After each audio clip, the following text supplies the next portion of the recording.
국회의원을 12년 했는데 국회 때나 지금이나 박수 받는 법이 별로 없었는데 오늘 박수하신 분들에게 하나님의 축복이 자손 3, 4대까지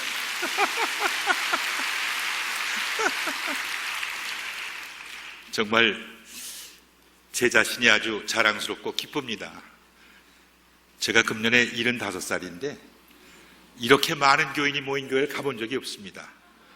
그리고 들어올 적부터 기가 팍 죽었는데 찬송하시고 공동기도문을 같이 인도하시는 목사님을 바라보면서 대한민국의 10만여 기독교 교육자 중에서 제일 미남자 목사님이 계셔서 이 교회가 이렇게 번창하는 것인가 그런 생각을 잠깐 했습니다마는 그것보다도 제가 오기 전에 우린 교회를 알기는 하나님의 임재가 충만한 교회, 주의 오실 길을 예비하는 교회, 영향력 있는 사람을 세우는 교회, 섬김과 나눔을 실천하는 교회, 다음 세대를 준비하는 교회라고 그래서 이 5가지가 130년 전에 개신교 선교사들이 정말 말도 모르고 조선 사람도 모르는 이곳에 와서 목숨 바치고 하나님의 말씀을 증거한 선교사들 덕에 한국교회가 시작이 된 지 이제 130년 됐는데 이제는 세상 물정이 많이 변하고 세상 220여 나라 중에서 10등을 왔다 갔다 하는 대한민국이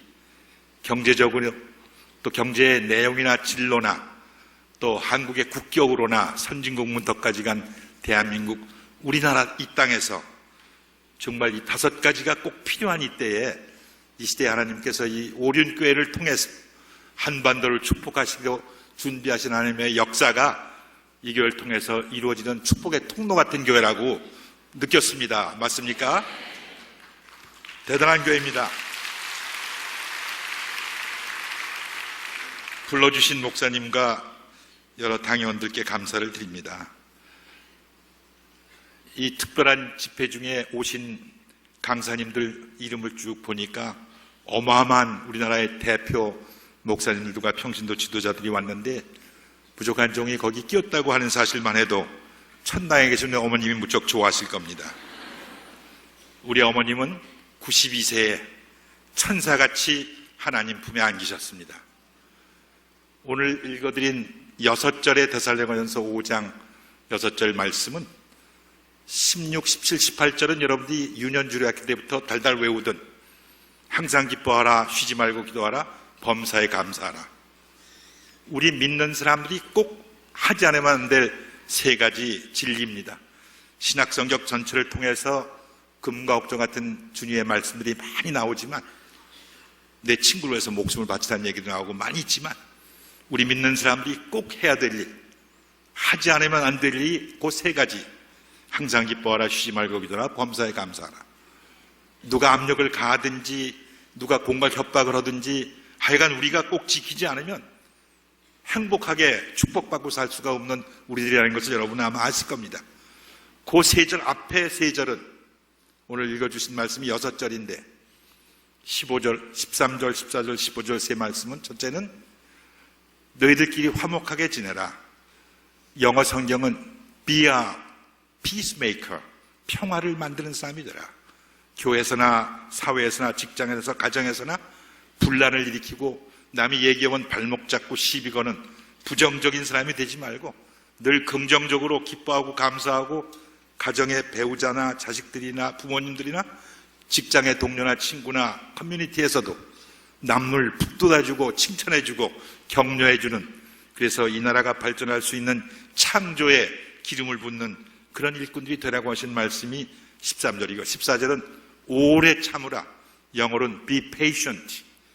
오래 참는다는 얘기는 기독교가 들어오기 전에 유교에서도 참을인 자 셋이면 살인도 면한다. 그래서 우리 할아버지 할머니 때부터 참는 극기를 우리에게 덕으로 가르쳐 주신 것이 있습니다.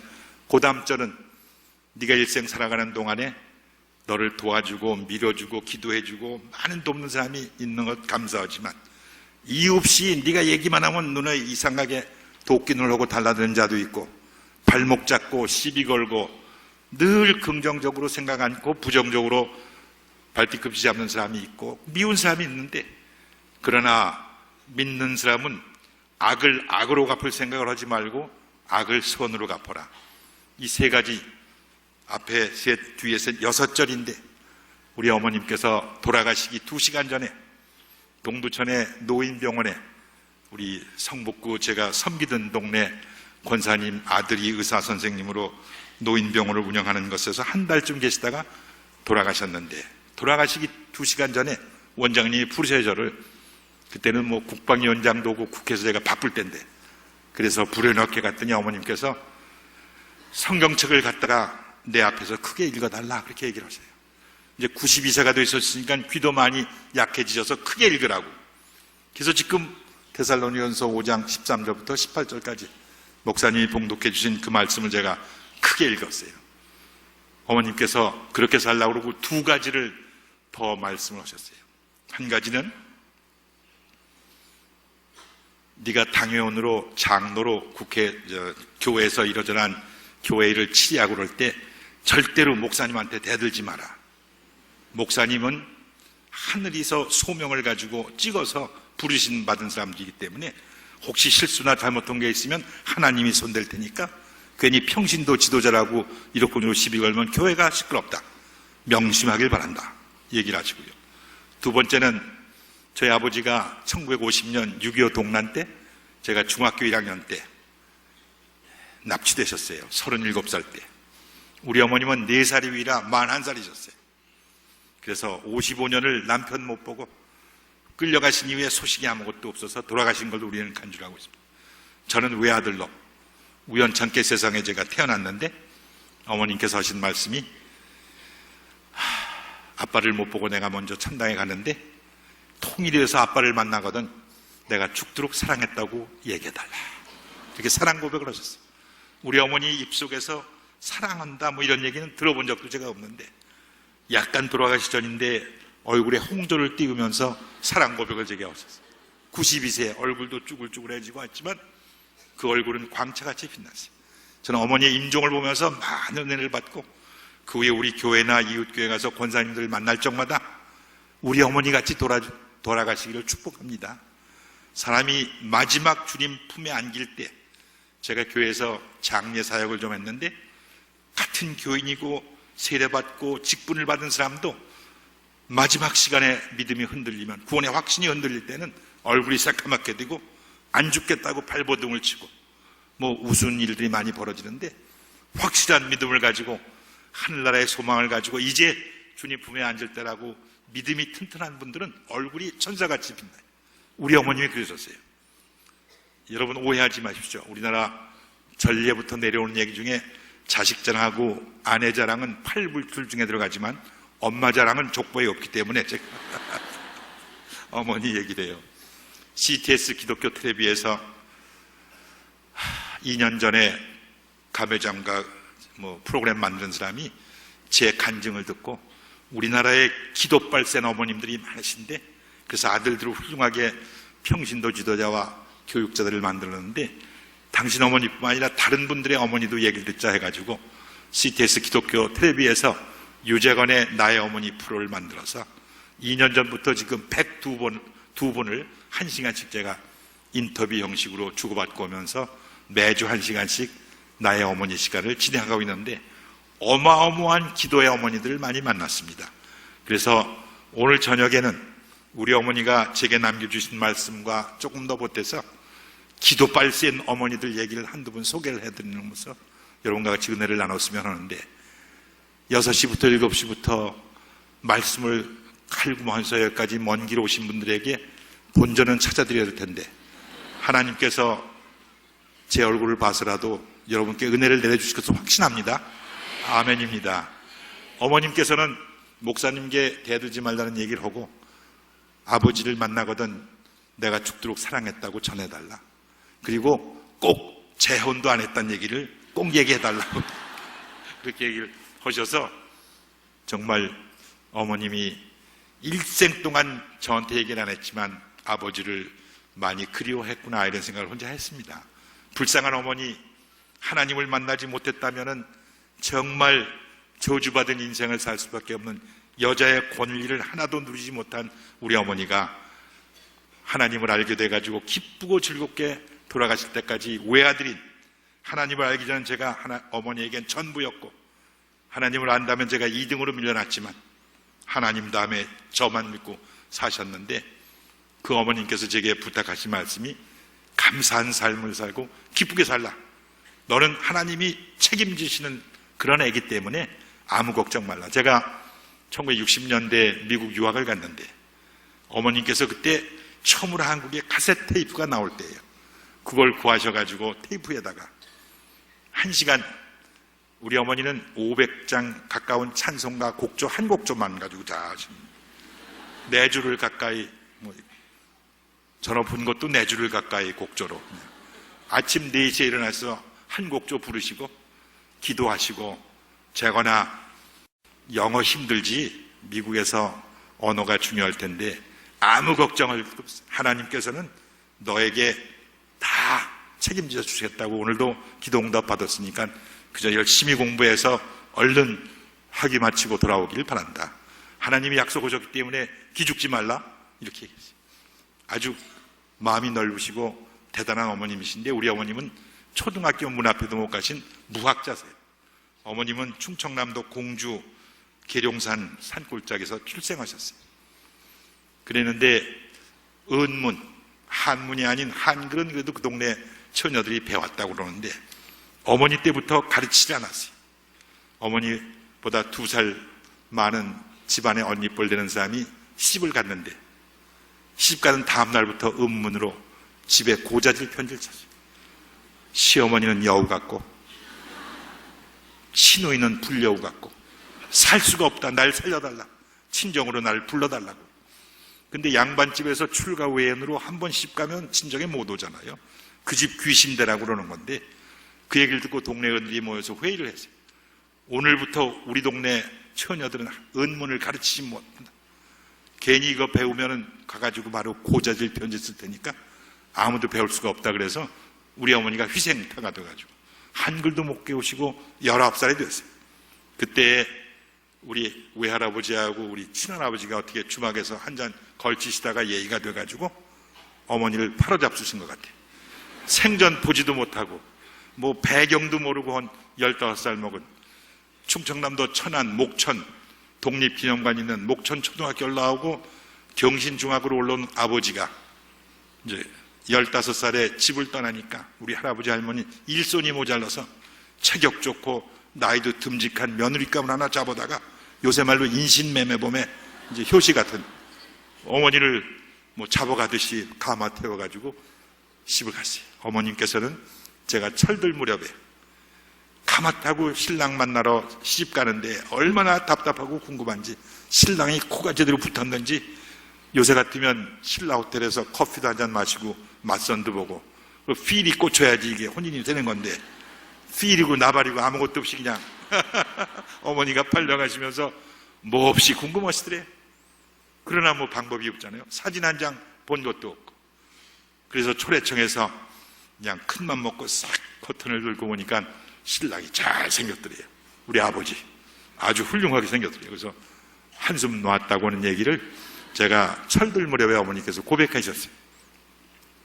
웃을 수도 없는 불쌍한 어머님은 일생을 인권도 없고 여성의 권한도 없이 그냥 노예같이 팔려가셔서 새벽 4시부터 소염을 써주고 또 머슴들 밥해 먹이고 들에 들밥, 새밥에 먹이고 이렇게 일을 하셨어요. 제가 어머니가 시집 오신 7년 만에 출생한 자예요. 어머니는 매일 자식이라도 아들이라도 하나야 이거 칠거지약 중에 무자식은 쫓아보낼 수 있거든요. 친정에 쫓겨가면 큰일인데 이게 뭐 무슨 별을 봐야 뭐를 딴다고 그런 얘기 하듯이 아버지는 서울로 공부 가가지고 1년에 한 번 왔어요. 음력설달 정초에 할아버지하고 차례 지내러 왔다가 하룻밤 자고 가는데 어머니는 일에 지쳐서 피곤하게 주무실 때 언제 쳐들어왔는지도 모르게 하여간 제가 됐어요. 그래서 제가 장가를 갔더니 제 집 사람이 저를 보더니 당신이 윈터 베케이션 보이라고 겨울방학 소년이래요. 이게 무슨 소린가 그랬더니 당신 아버님이 겨울방학 때 하루 왔다 가셨대는데 당신 생일이 음력 8월 추석이니까 10달이 꼭 맞네 그래요. 오늘 10달 만에 제가 태어나서 어머님에게 소망이 됐어요. 희망이 됐어요. 그래서 신랑이 안 와도 어머니는 저를 키우고 저를 뒷바라지 하시면서 즐겁게 사셨지만 그 속이 오죽 허셨겠어요. 아버지는 중학교, 고등학교를 마치고 일본으로 유학을 가서 가는 데마다 코드 맞는 여자들하고 신나게 노셨어요. 멀쩡하게 생겼겠다, 시식 공부하겠다. 4살 위에 와이프는 집에서 할머니, 할아버지, 아들, 어쩌다 얻은 외아들 다 맡겨버리고 혼자 열심히 노신 것 같아요. 제가 6.25 날 때가 중학교 1학년 14살인데 1945년 일제에서 해방될 때 제가 8살이었고요. 그때 아버지가 일본에서 오는데 일본 여자와 같이 왔어요. 그리고 작은 어머니라고 그러라고 저보고.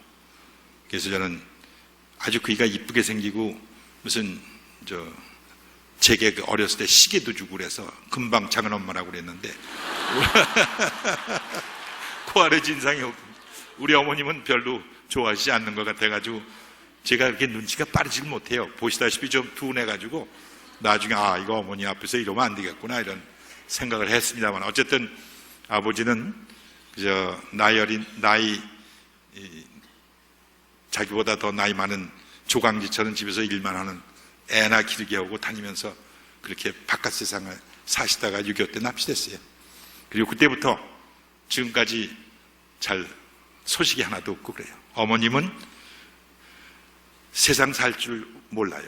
그리고 아버지가 바깥에 살아도 매달 생활비를 대줘서 그냥 굶지 않고 우리가 살았는데, 아버지가 6.25 때 납치되니까 먹을 수가 없어서 제가 돈벌이로 났을 수밖에 없어요. 14살 때. 이거 좀 부끄러운 과거인데, 그래서 그때 무슨 요새같이 직업이 많이 있을 때도 아니고 그래서 제일 손쉽게 할 수 있는 게 신문 돌리기였어요. 그래서 제가 도남동서부터 미아리까지 동아일보 150집을 돌리고, 그리고 저녁엔 또 찹쌀떡도 팔고 그래서 어머니와 할머니를 모셨는데, 그때 미아리 감리교회라고 공동묘지 앞에, 지금은 많이 개발돼가지고 뉴타운도 되고 아파트도 있지만 그때는 아주 후진 미아리 다리 옆에 있는 가난한 동네인데 방 3칸에 감리교회가 있었어요. 안방, 마루, 건너방. 그 목사님 4분이 어머니하고 저를 인도하셔서 어머니에게 한글을 가르쳐 줬어요. 그때부터 어머님은 시편 자문을 그냥 달달 외우시도록 50년 동안 새벽 기도하시고 그저 하나님 붙잡고 기쁘게 사셨어요. 저도 어머니 기도에 힘입어서 열심히 고학하면서 공부를 하고 그랬어요.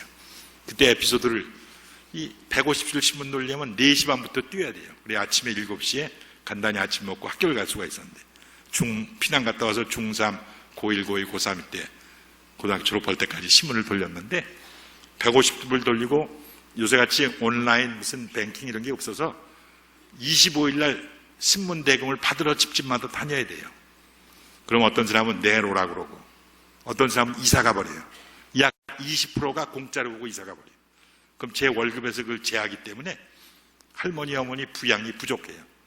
그래서 눈물을 머금고 우리 어머니가 할 수 있는 게 찹쌀떡 만드시는 거예요. 분홍, 칼라하고 하얀 거하고. 그럼 100개를 목판에다 이고 제가 찹쌀떡을 외치고 다녔어요.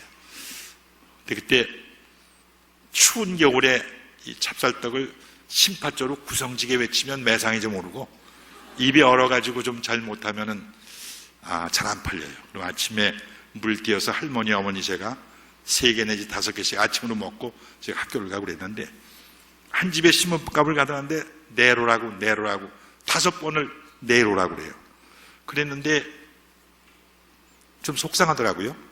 그 집에 제 1년 후배, 제가 경기중학교 다닐 때인데 경기중학교 후배가 있는 집이에요. 그래서 5번 갔다가 내일 오라고 해서 6번 가는 날 집에서 준비해가지고 갔어요. 제가 그때 상위군인들이 버스 타면 6.25 사변에 팔을 잃고 신문, 연필 파는 사람도 있었어요. 6.25 사변에 아버지를 잃고 이 대사로 어떻게 한번 해보자 그래가지고 딱 써가지고 아랫배에 힘을 딱 주고 그 주인 앞에 가, 선생님, 저는 6.25 사변에 아버지를 잃고 오직 배우겠다는 일념하에 선생님의 귀여운 아들이 쌕쌕 자는 새벽 4시부터 신문을 돌렸습니다. 그리고 3시부터는 숙제도 오고 공부도 해가지고 어머니와 할머니를 기쁘게 해드리고 봉양해야 될 텐데, 이렇게 5세씩 6세씩 절 오라가라 하시면은 이거 어떻게, 그러고도 선생님의 아들이 훌륭한 사람이, 그러니까 입을 쭉 닫더니 2,500원을 금방 꺼내주는 거예요. 그래서 제가 신기했어요. 야, 이거 애들 문자로 구라빨 잘 풀어가지고 이 남의 주머니에서 돈 꺼내는 직업이 있으면 이거 해야겠구나. 그래서 그 다음날 중3 때인데 담임 선생님한테 가서 그 얘기를 했어요. 선생님, 지가 이 말 잘하는 직업을 가지고 좀 출세도 하고 할머니 어머니를 기쁘게 해드릴 텐데 안내를 해주세요. 어떤 직업이 있을까요? 그러고 물었어요. 저는 아버지도 14살 때 없어지고 형도 없고 주위에 무슨 대학 다니는 선후배도 없고 가족에 아무도 없고 어머님도 학교 문 앞에도 못 가시고 그래서 정말 오리엔테이션이 정말 촌스러운 그런 애였잖아요. 그랬더니 담임 선생님이 한참 머리를 끼우더니 야, 4가지가 있대요. 말 잘해가지고 출세하고 성공하는 게. 첫째가 약장사, 두 번째가 목사를 하게 되면은 이 말을 잘해야 된다 그래요. 세 번째가 아나운서, 방송국, 그리고 네 번째가 변호사. 이게 다 말 잘해가지고 성공하는 직업이니까 잘 연구해서 그런 길로 나가보라고 그러는데 아무리 생각해도 약장사는 좀 어려울 것 같고요. 그래서 하여간 마지막 그 변호사가 머리를 탁 스치고 지나가더라고요. 이걸 좀 어떻게 해봐야겠다. 그래서 그 다음날 어머니하고 새벽 기도 가서 하나님, 제가 변호사가 되기를 소원합니다. 변호사가 되게 해주십시오. 기도했어요. 정말 모든 것 믿고 간구하면 하나님께서 들어주신다는 철석 같은 믿음 가지고 열심히 기도했어요. 그랬는데 대학을 갈 때 정치외교학과를 가게 됐어요. 무시험 특차로 시험도 안 보고 백낙준 박사 꼬심 받아가지고 또 갔는데 변호사 길은 멀잖아요. 그래가지고 또 이거 하나님께서 내 기도를 다 들어주신다고 그랬는데 이게 안 되는 거 아닌구나 그러고 걱정했는데 미국 가가지고 그냥 우연찮게 법과대학을 가게 돼가지고 변호사를 하고 또 햇병아리 변호사가 사형 선고를 2번씩 받은 우리 교포 중에 이철수라는 애가 있었는데 샌프란시스코 차이나타운에서 차이나타운 갱 싸움에 말려 들어가가지고 주범으로 찍혀가지고 재판을 잘못해가지고 종신징역을 받고 있다가 감옥 안에서 또 사람하고 싸우다가 상대방이 주고 사형 선고를 받았어요. 그때 제가 젊은 변호사가 돼가지고 그 일을 맡아가지고 동포들이 250개 한국 교회가 헌금을 내고 그래서 6번 재판해가지고 10년 2개월 만에 무죄로 석방시켰어요. 그게 제 첫 사건이에요. 그랬는데 거기까지는 좋았는데 제가 법과대학을 3년, 요새 한국서 하는 JD 코스라는 건데 마치고 변호사 시험을 본데 떨어졌어요. 근데 그때 제가 나이가 40살이고 41살에 제가 이민교회 장로가 돼가지고 교인들이 150명이 철야기도 하면서 유장로 붙게 해달라고. 근데 2번째 발표하는데 또 낙방이에요. 이 애들 문자로 쪽팔려가지고 교회도 나가기 어렵고 자꾸 떨어뜨리시는 거예요, 하나님. 그래가지고 3번 떨어져, 4번 떨어져. 좀 창피한 얘기지만 혹시 시험에 좀 잘 안 되고 그런 분들 실망하지 마시오. 제가 9번 떨어지고 10번에 됐어요, 미국서. 근데 하나님께서 그 웬만하면 미국 애들은 2-3번 떨어지면 안 하거든요. 딴 걸로 나가서 성공하는데 그치 이게 내가 안 될 일이 없는데 무슨 특별한 이유가 있으시겠지. 실력을 쌓아가지고 미국 제가 있던 캘리포니아 주에는 1년에 약 150명의 변호사들이 이러저러한 이유로 디스버되고 서스펜드되고 자격정지 아니면 면허증 박탈 사고가 많아요. 클라이언트 돈을 슬쩍한 거, 뭐 시간을 못 맞춘 거, 뭐 여러 가지 정직하지 못한 거, 프로페셔널 에틱이라는 게 워터게이트 사건 이후로 대단히 심했거든요. 근데 저는 단단히 훈련을 시켜서 딱 되자마자 이철수 사건을 해가지고 한 건 크게 했잖아요. 근데 그때 9번 떨어지고 나서는 그 전까지는 하나님 붙여주세요. 제가 중학교 때부터 기도하신 거 주님 아시지 않습니까? 그리고 하나님께서는 기도할 때 무엇인지 믿고 구하는 것은 받으리라고 그랬는데 이렇게 저를 골탕 먹이십니까? 이제는 좀 9번까지는 좀 넘어오시지 않습니까? 이렇게 기도했는데 제가 성경 말씀 중에 깨달은 게 있어가지고 구해도 받지 못하면 정욕으로 쓰려고 네가 잘못 구한 것이라는 말씀이 야고보서 4장 3절에 있어요. 하나님께 우리가 서원하고 기도하고 간구할 때 내 욕심대로 기도만 하면 안 된다는 말씀을 몰랐어요. 아무거나 그냥 마가복음 21장 22절에 있는 말씀 같이 기도할 때 무엇이든지 믿고 구하면 다 된다고 그래서 동기고 순수한 마음도 생각 안 하고 그저 제 동기는 어머니와 할머니 기쁘시게 해드리고 출세하려고 아무리 찢어지게 가난하게 살고 막 괄세 받았지만 이 변호사 시험에 합격해가지고 유명한 변호사가 돼서 한번 뽐내고 싶은 게 마음속에 많이 있었거든요. 그랬는데 하나님께서 잠언 24장 11절에 있는 말씀으로 너는 변호사가 될 이유가 사망으로 끌려가는 자를 건져주고 살육을 당하는 자들을 구하고 억울하고 서러운 사람들을 위로해주는 그런 법률인이 돼야지 무슨 출세하려고 하는 것은 올바른 동기가 아니지 않느냐는 말씀을 깨닫게 해주셨어요. 제가 잠언 24장 15절 여기 우리 사랑하는 후배 대학원생, 대학생들, 시험 보는 사람들, 무슨 SAT 보는 분들 동기를 아주 선한 목적을 가지고 정말 이 일을 위해서 제가 열심히 사람답게 살겠습니다.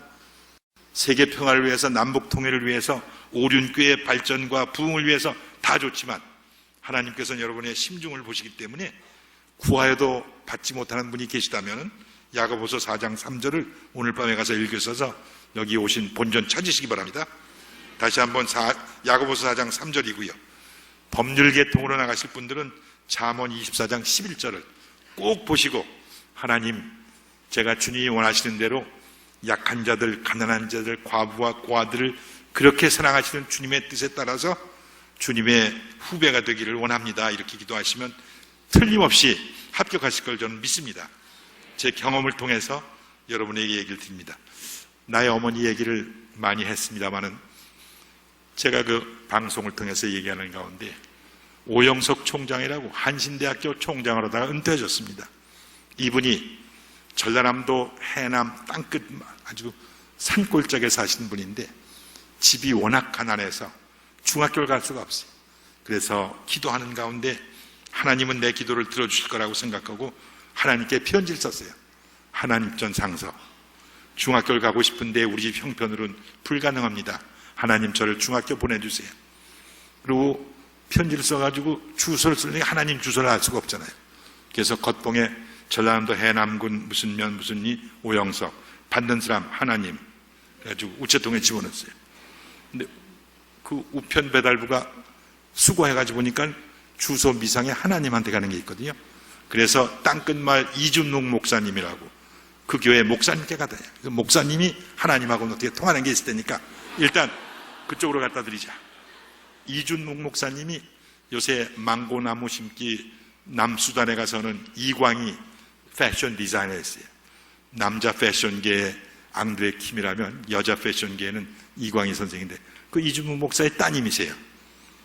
옷값은 좀 비싸다고 그러지만 아이가 대단히 잘 맞는다고 그러는데 그 목사님한테 갖다 드렸대요. 목사님이 보니까는 그 산골에 있는 애라 그 집을 찾아갔어요. 그래서 사랑하는 아들아, 내가 네 편지를 봤는데 하나님께서 너를 도와주시겠다 했다. 그래서 등록금을 내가지고 중학교, 고등학교를 마치고 한신대학을 스위디에 마치고 스위스 바젤 대학에서 신학박사학위를 받고 그리고 돌아와서 교수하고 총장하고 지금 은퇴했어요. 하나님 전상서 잘 쓰시면 길이 열린다는 것도 하나 오늘 멀리 오시고 힘들게 오신 분들에게 팁으로 본전 찾으시도록 두 번째 선물을 드립니다. 요새 여러분께서 보셨는지 모르지만은 KBS에서 시각장애인 이창훈 군이 장애인 앵커 노릇하죠. 보신 분 계시죠? 어렸을 때부터 정말 4살, 5살 때부터 그 눈은 보이지 않지만은 목사님의 설교를 녹음하고 또 8살에 한빛 맹인학교에 입학해가지고 점자 공부를 하면서 연습을 해가지고 목소리가 좋고 또렷또렷하게 점자를 가지고 잘 읽고 그래서 523대 1로 한 사람 뽑는 장애인 아나운서가 돼가지고 앵커를 하고 있어요 요새. 근데 어머니가 이상녀 집사인데 그 아이를 위해서 뭐 이루 말할 수 없이 고통을 당해서 모든 일을 다 했고요. 특히 64세 된 이동률 씨 그 아버지는 아들만 보고 너는 할 수 있다 용기를 줬다고 그래요.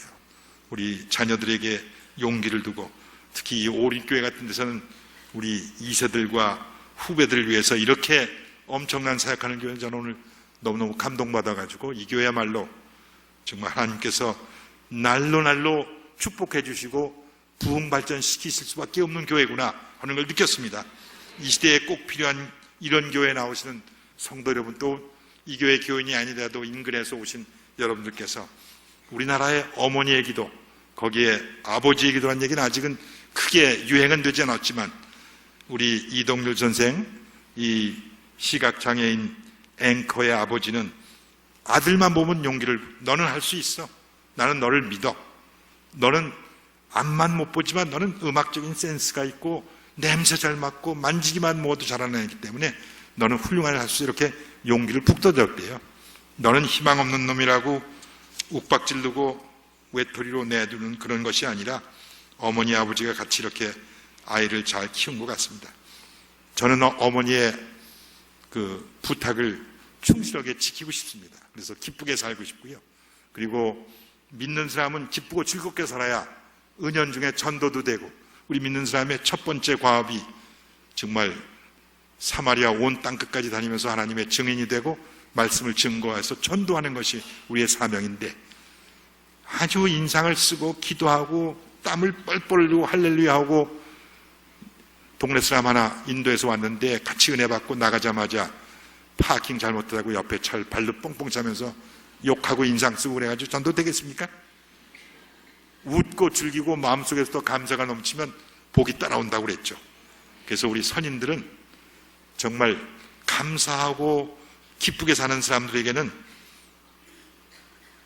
여러 가지 제약과 사탄이 침범하지 못한다는 얘기를 옛날부터 해왔는데, 아주 간단한 진리인데도 우리는 그걸 잘 모르고 있습니다. 기쁘게 사는 것은 우리의 몸과 마음, 영혼, 세포 모든 걸 새롭게 하고 건강하게 하기 때문에 정말 어떤 보약보다도 우리 마음 상태가 제일 중요한 겁니다.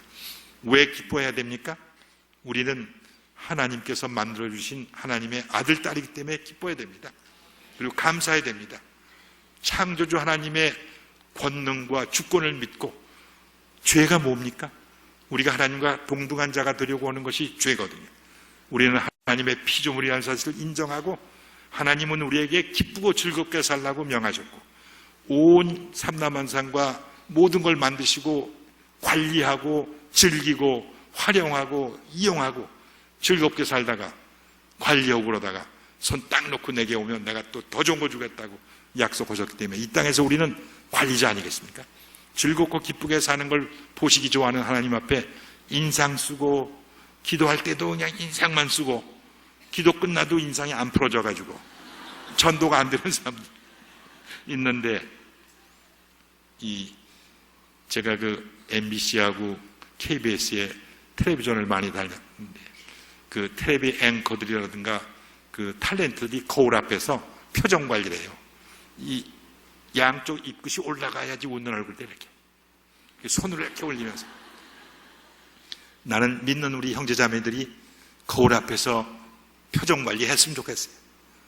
표정이 좋아야 은혜가 되고 전도도 되는데, 어떤 사람은 무고와 또 아주 심각하게 기도하고 깊은 하나님과의 교통에 들어가면 또 얼굴이 심각해진다고 그러는데 안 그런 것 같아요. 정말 어린애같이 무사기하게, 너무 가볍게 뭐 촐랑거린다 소리를 들을 정도로 명랑, 쾌활하고 순진하고, 그리고 기쁘고 좋게 뛰노는 사람들을 하나님께서 천당의 주인이라고 얘기해 주신 거 기억하시죠? 그래서 기쁜 생각을 가지고, 왜 감사하고 기뻐해야 되느냐?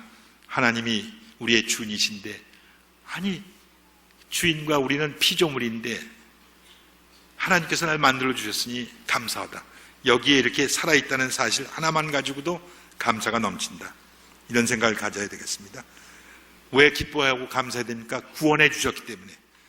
완전히 죄로 물들어 가지고 썩어서 망가질 수밖에 없는 우리들을 피 흘려서 우리 죄를 사하여 주셨는데 얼마나 감사한 일입니까? 그리고 기쁘게 살라고 보혜사 성령님까지 보내주셔서 우리 힘으로 도저히 안 될 것을 성령이 우리를 도와주고 계신데, 이걸 망각하고 사는 사람이 너무 많은 것 같아요. 우리 안에 계신 예수님, 내가 산 것이 아니고 내 안에 주님이 살아계시고 보혜사 성령님이 계시니까 만사를 결정할 때, 길을 갈 때라든가 내비게이션 믿고 잘 가다가도 헛땅친 수가 있어요. 주님, 이 길이 옳은 길입니까? 하고 의논하면 하나님이 길을 가르쳐 주세요. 어떤 땐 내 안에 성령과 내비양하고 다퉈가지고 헷갈릴 때도 있긴 있어요, 가끔. 엊그제 주말에 제가 당진에 뭐 꽃게탕이 맛있다고 그래서 지 집 사람이 하도 졸르기 때문에 또 이 남편으로 좀 잘해보겠다고 갔다가 아주 올라오는데 차가 밀려가지고 뭐 저 안 밀리는 길로 가자고 그러는데 내비 얘기하고는 다르고 왜 이 성령님도 감당을 못 하셔가지고 약간 헷갈려가지고 농담도 하고 그랬습니다만은 우리 마음속에 존재하고 계신 성령님께 부탁하면은 정말 우리에게 좋은 길을 알려주십니다. 하나님의 그 놀라운 독생자까지 보내주신 사랑을 생각하면 우리가 기쁘게 살 수밖에 없습니다. 그리고 근심 걱정하지 말라고 하나님께서 그렇게 얘기하죠. 모든 근심 보따리를 무거운 짐을 가져와서 나한테 맡기고 가라고. 그래서 잔뜩 지고 왔다가 목사님 설교 듣고 할렐루야 갈 땐 짐 지고 나가다가 넘어지고 그냥 놓고 가시라고 그러는데도 그걸 가지고 가다가 제가 그랬어요. 그래서 이제 저는 완전히 놓고 요즘 이제 나이가 들어서 뭐 정치도 다 은퇴하고 변호사 사무실에서 고문이랍시고 우리 여기 김영주 장로님도 세종의 고문이신데 고문은 뭐 그렇게 짐이 무겁지 않아요. 조금 이제 슬슬 짐도 내려놓고 사진도 정리해서 버릴까 버리고 넥타이도 옛날에 3개 가지고 맬 때는 아주 기쁘고 즐거웠는데 한 100개 되니까 뭘 매야 좋을지 마음에 드는 게 없어요. 이것도 좀 아름다운 가게에다 갖다 두고 뭐 3,000원짜리 딱지 붙으면 그냥 금방 팔리더라고요. 양복도 20년씩 안 입고 못 버리고 가난하게 살았기 때문에 버리지도 못하고 그래서 요새 큰맘 먹고 1년 동안 정리해요. 사진 정리, 서류 정리, 넥타이, 책도 이 기독교 서적은 저 노원구에 있는 강 목사님이 있는 그 세우신 조그만 신학대에 갖다 주고 뭐 다른 것은 또 동네 성북구에 새마을 문고가 16개가 있는데 500권씩 16군데 갖다 뒀더니 유연집에서 나온 책은 재미도 없고 뭐 이상한 거라고 무슨 소설 이런 거 뭐 여자의 남자 이런 거를 가야죠. 읽나 봐요. 동네 사람들은.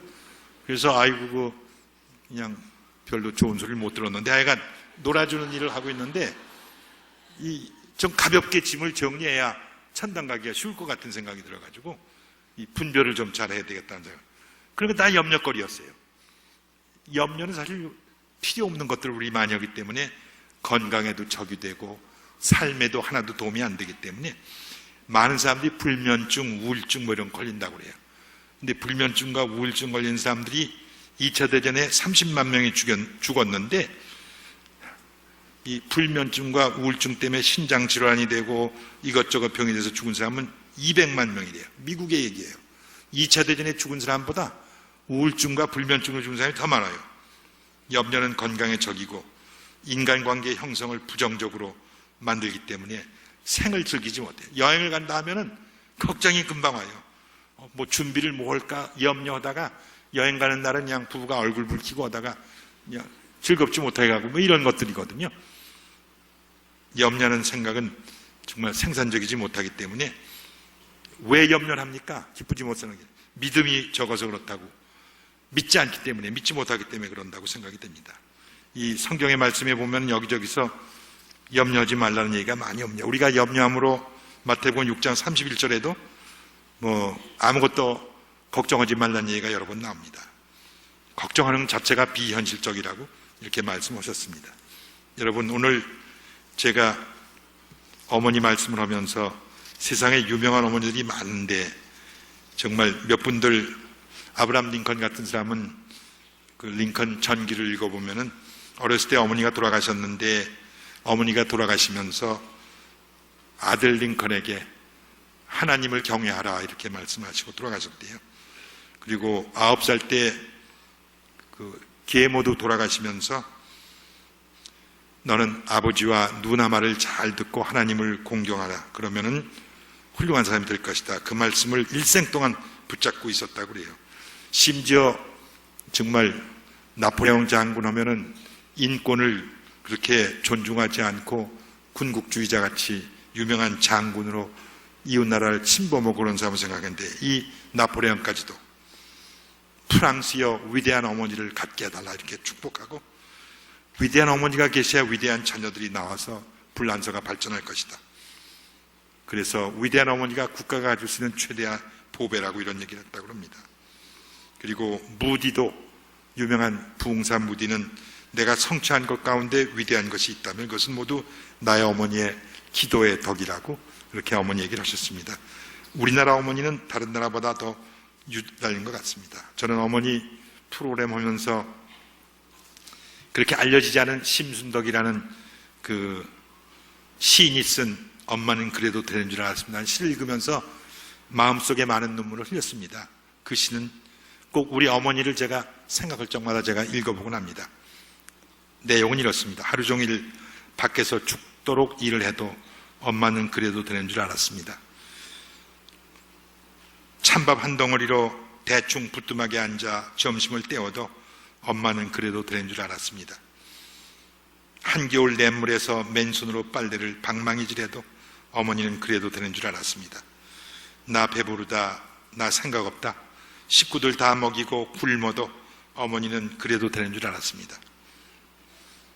발뒤꿈치 다 헤어져 이불이 소리를 내도 엄마는 그래도 되는 줄 알았습니다.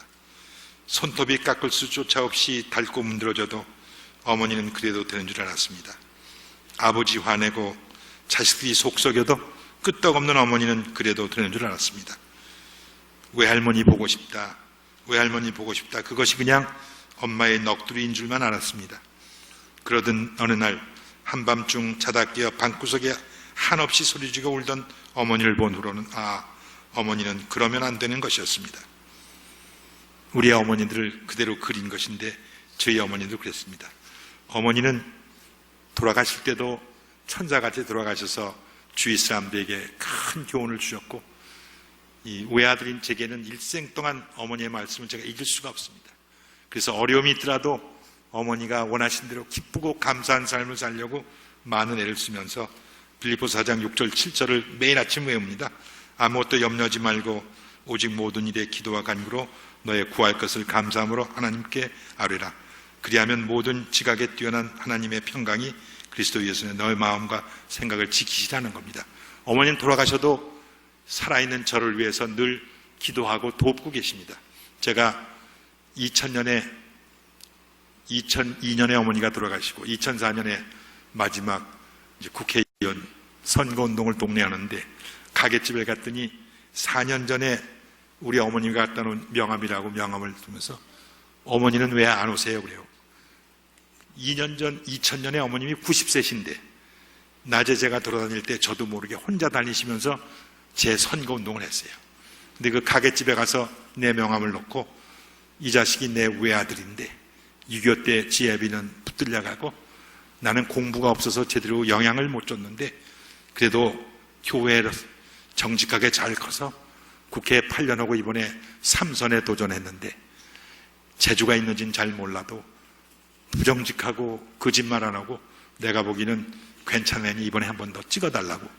그래서 그 사람 가게집 부부가 감동받아가지고 저와 다른 당 소속인데 당을 바꿔서 저를 찍었대요.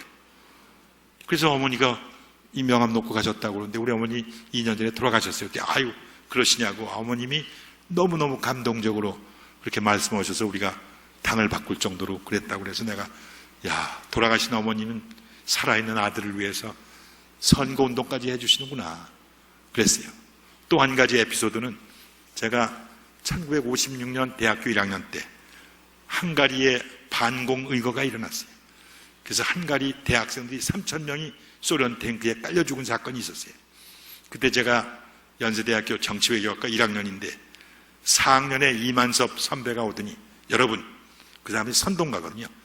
헝가리에 우리 같은 청년학도가 탱크에 깔려 죽는데 우리가 앉아서 공부는 할 수 없지 않습니까? 학도의용부를 만들어서 헝가리가 싸웁시다. 갈 사람 손 들라고 그래요. 그래서 제가 손을 번쩍 들었잖아요.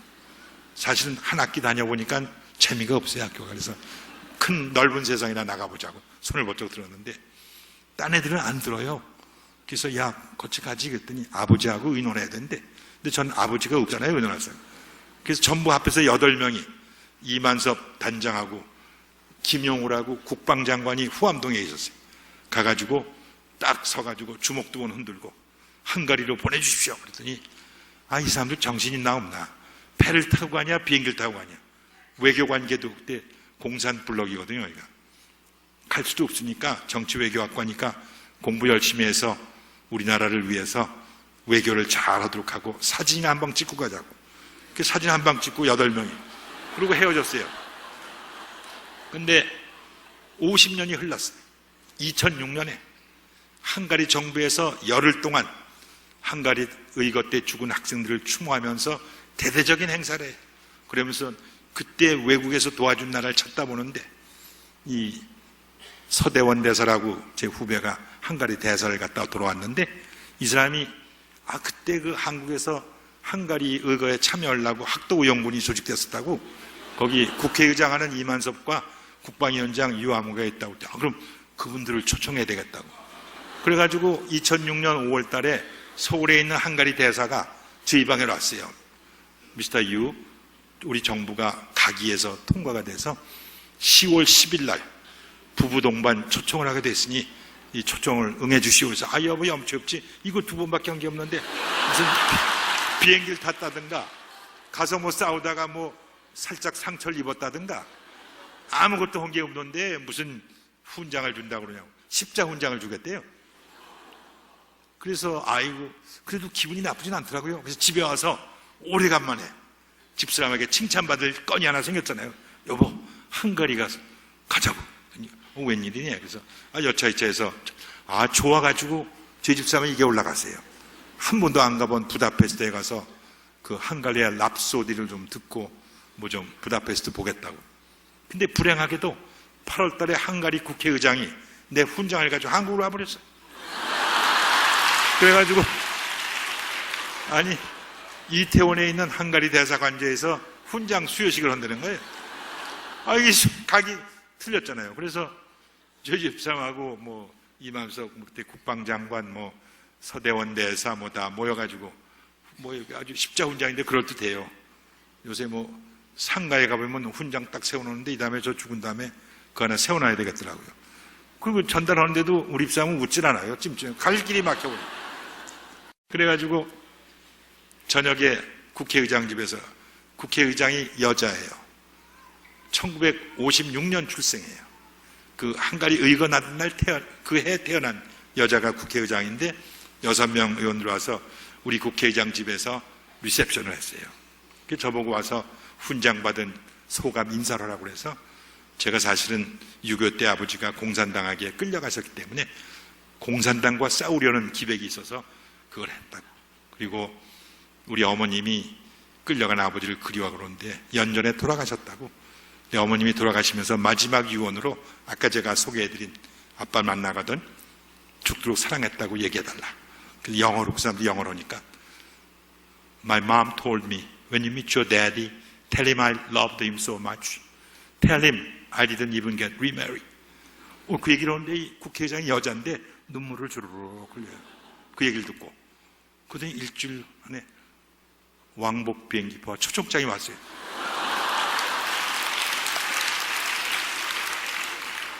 돌아가신 엄마는 지금도 저를 헝가리 구경까지 시켜주시고 그런 분입니다.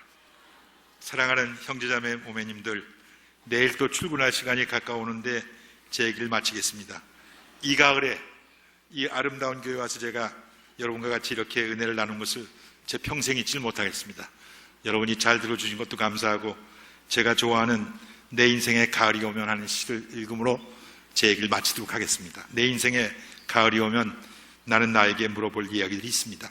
내 인생의 가을이 오면 나는 나에게 사람들을 사랑했냐고 물을 것입니다. 그때 가벼운 마음으로 말할 수 있도록 나는 지금 많은 이들을 사랑해야겠습니다. 내 인생의 가을이 오면 나는 나에게 열심히 살았냐고 물을 것입니다. 그때 자신 있게 말할 수 있도록 지금 맞이하고 있는 하루하루를 최선을 다해서 살겠습니다.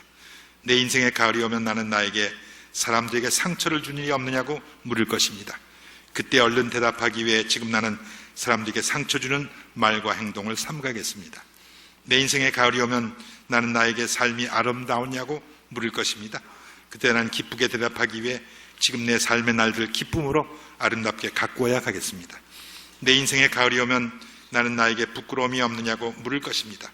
그때 반갑게 대답하기 위해 나는 지금 좋은 가족의 일원이 되도록 내 할 일을 다하면서 가족을 사랑하고 부모님께 순종하며 자녀들을 사랑하겠습니다. 내 인생의 가을이 오면 나는 나에게 이웃과 사회와 국가를 위해 무엇을 했느냐고 물을 것입니다. 그때 나는 힘주어 대답하기 위해 지금 이웃에 관심을 가지고 좋은 사회인으로, 좋은 교회의 일원으로 살아가겠습니다. 내 인생의 가을이 오면 나는 나에게 어떤 열매를 얼마만큼 맺었느냐고 물을 것입니다. 그때 자랑스럽게 대답하기 위해 지금 나는 내 마음에 맞게 좋은 생각의 씨를 뿌려 좋은 말과 좋은 행동의 열매를 부지런히 갖고 나가겠습니다. 여러분 행복하십시오. 성령 충만하십시오. 감사합니다.